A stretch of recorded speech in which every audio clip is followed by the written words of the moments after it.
মির্জা ফখরুলের বক্তব্যের প্রতিক্রিয়ায় দুই উপদেষ্টার দেয়া ফেসবুক পোস্টকে কেন্দ্র করে সরগরম হয়ে উঠেছে রাজনৈতিক অঙ্গন। উপদেষ্টা নাহিদ তার পোস্টের সংখ্যা জানিয়েছেন আরেকটি ১/১১ সরকারের।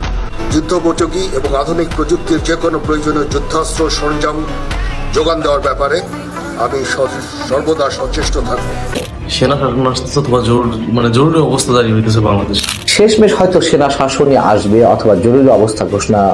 ডক্টর মোহাম্মদ ইউনূসের পাওয়া নোবেল পুরস্কারটাকে বাতিল করতে হবে। সাম্প্রতিক দাঙ্গা, বাক স্বাধীনতা ও গণতন্ত্র হত্যা দায়ে এবার শান্তিতে নোবেল বিজয়ী ডক্টর ইউনূসের থেকে কেড়ে নেওয়া হচ্ছে তার নোবেল। এছাড়া সারা দেশে সেনা শাসন জারি করলেন সেনাপ্রধান ওয়াকারুজ্জামান। সম্প্রতি দাঙ্গা সৃষ্টি ও সংবিধান লঙ্ঘনের দায়ে ডক্টর ইউনূসের উপর পদক্ষেপ গ্রহণ করেছে যুক্তরাষ্ট্র। বাংলাদেশের মানুষের জানমালের নিরাপত্তা দিতে ব্যর্থ এই সরকার।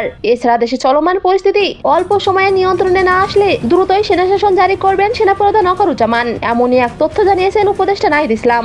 সেনাপ্রধান হিসাবে আমার প্রধান দায়িত্ব হচ্ছে সেনাবাহিনীকে সবসময় যুদ্ধের জন্য প্রস্তুত রাখা, বিভিন্ন ভবিষ্যৎ চ্যালেঞ্জের জন্য প্রস্তুত রাখা।